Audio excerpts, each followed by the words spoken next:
rely on food banks. It's utterly disgraceful. The only thing that goes up in the civil service is stress in your workload. Your staff are leaving because they can't handle it and they can't put up with the conditions. So you're losing them left, right, centre. But I have a straight message for our so-called Prime Minister. You had that magic money tree when you wanted the DUP. Where is the magic money tree for us?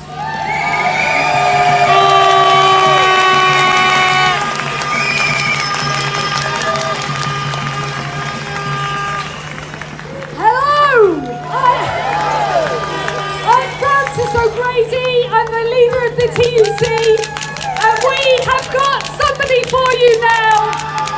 You've been waiting, you've stuck it out in the rain. Do we want an economy for the many, not the few?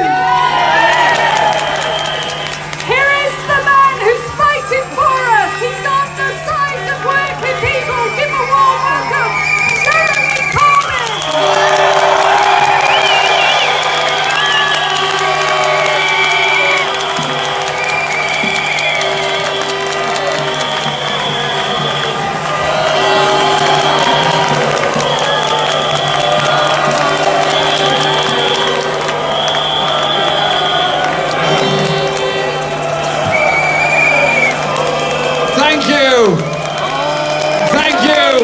Thank you, Hyde Park.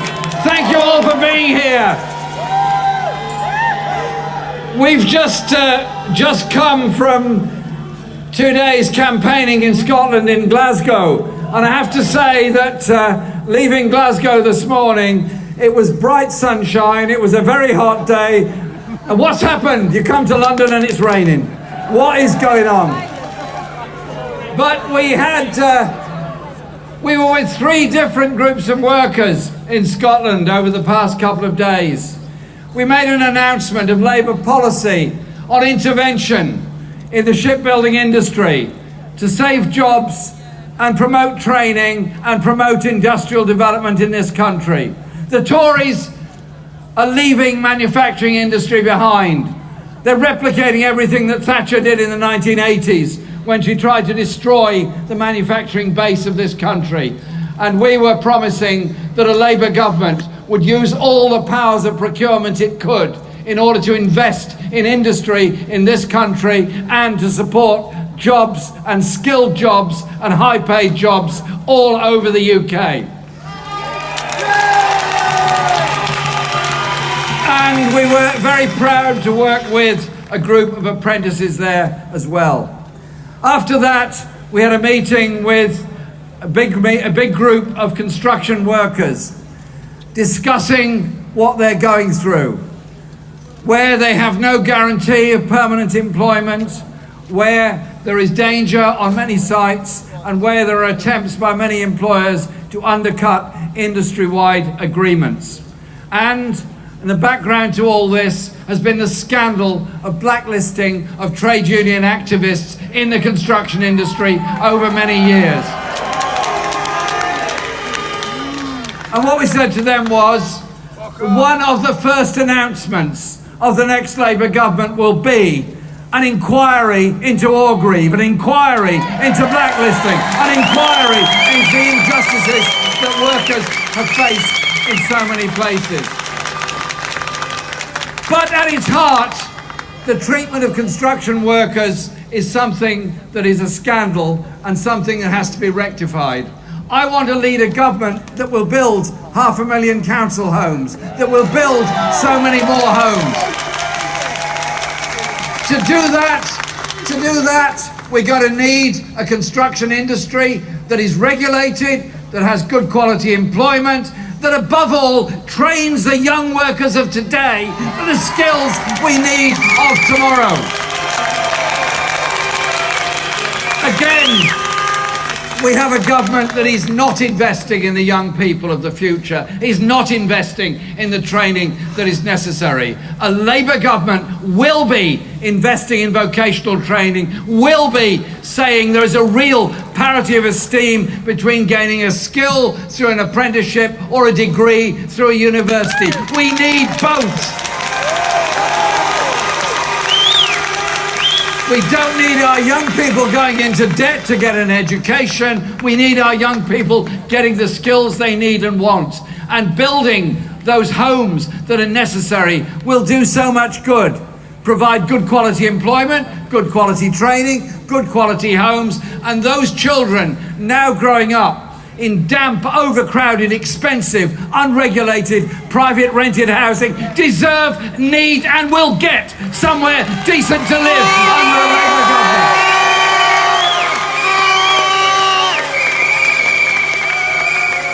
And then, after that, I had a truly inspiring meeting with a large number of mainly young people who are organising trade union membership in pubs, restaurants, hotel, hospitality and the catering industry all across the city of Glasgow. And they put forward their charter, and it's a really basic set of demands. A living wage, to be consulted on the hours you work and the shift patterns you have, to end harassment at the workplace, to provide them with safety at the workplace, and to guarantee that the tips they're legally entitled to, they keep as they're entitled to.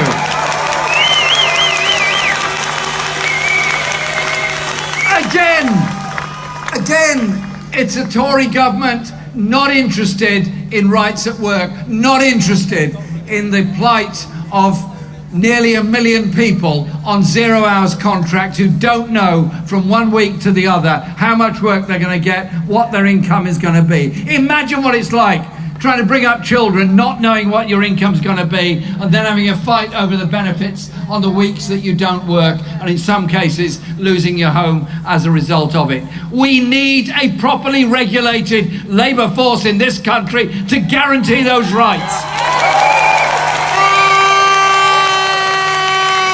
But above all, you need trade union membership to guarantee those rights. And what I admired so much about these young workers is they've joined the trade union movement because they see in our trade union movement their solidarity, their security, our strength and our future. The future is to join a union.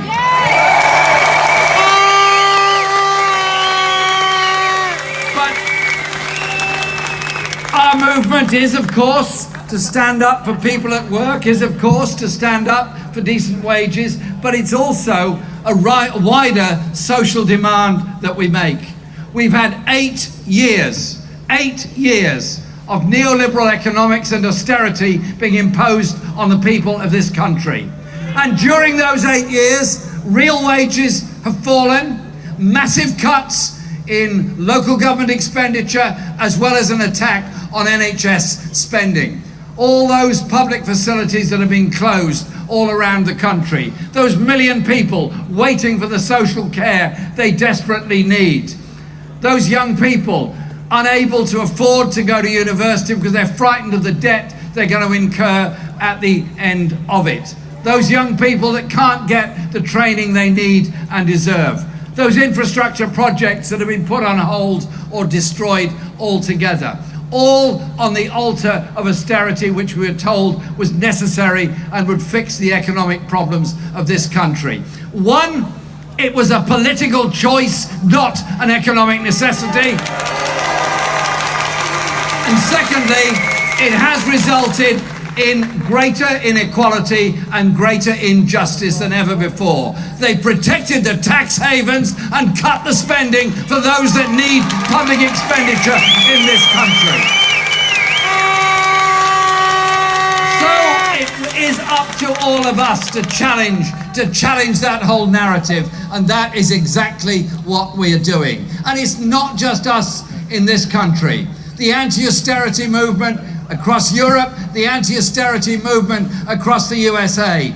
Those multinational companies and those super rich people that thought there's always a tax haven to hide your finances in and hide your ill-gotten gains in. I tell you what, a Labour government's coming after you. We will tax properly.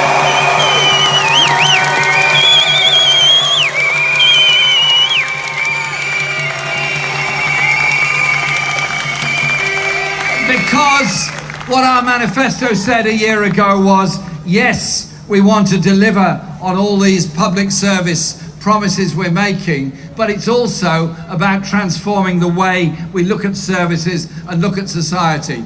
Public ownership, to me, is no longer a dirty word. It's actually something that's very popular. That's why we are pledged to take rail, mail and water back into public ownership.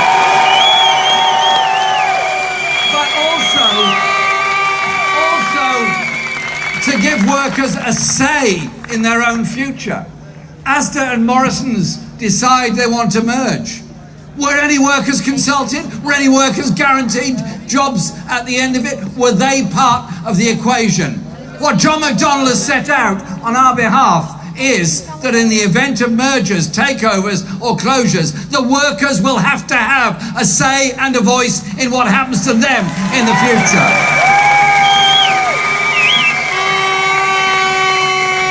But it's also about our relationship with the rest of the world. We are a country that has to trade with the rest of the world. Our manufacturing industry relies on it.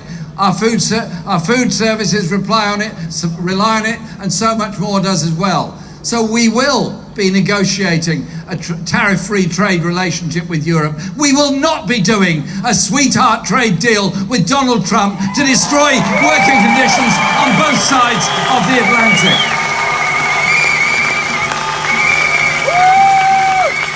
And so it is about all of us campaigning together, developing those policies of the kind of society that we want to live in.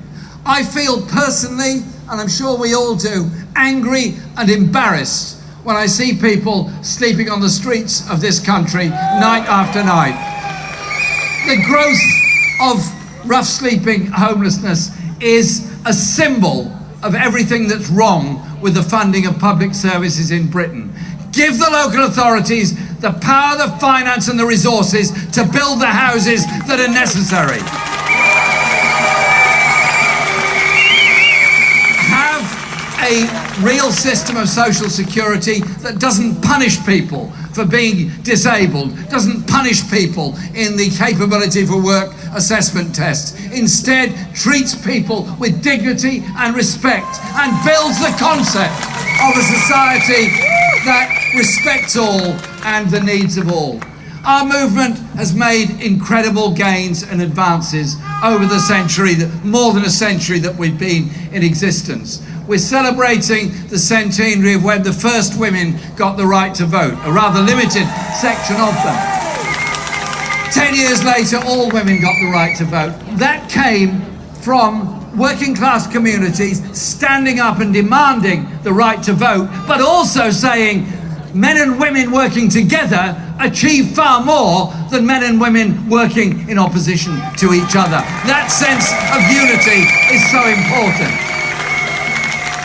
And the injustices that have been done through racism and the creation by Theresa May and her government of the hostile environment against the Windrush generation, that has been partially defeated by popular action, but by the bravery of that Windrush generation who said, we came here to work in health, in education, in transport and universities, and now you try and kick us out.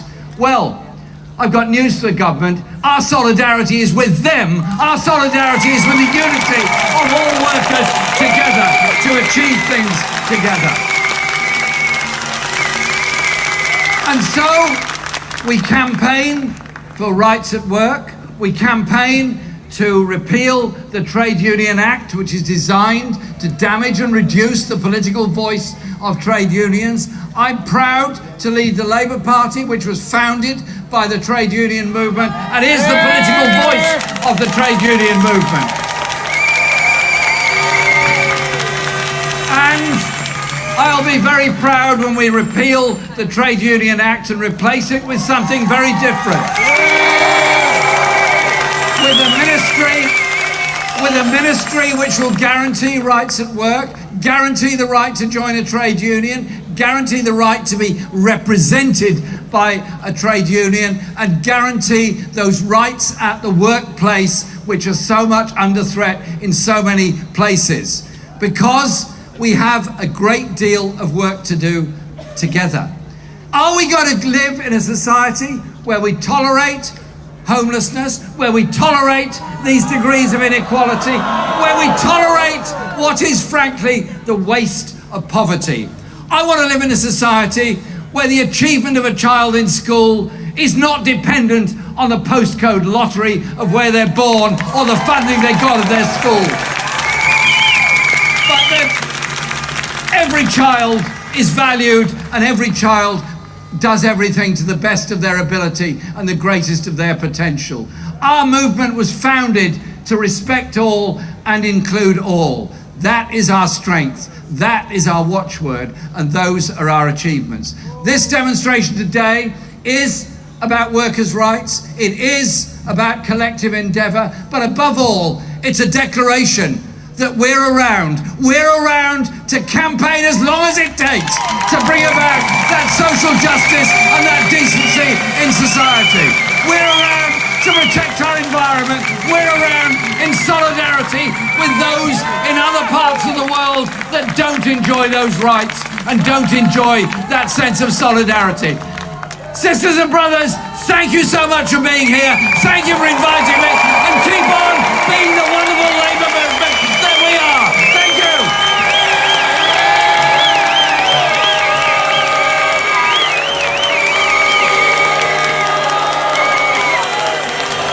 Brothers and sisters, Jeremy Corbyn! Now we've got 5 more speakers, so just bear with us for another 10 or 15 minutes. We want to get everybody into this selfie. Let's hear it for Jeremy Corbyn, leader of the Labour Party.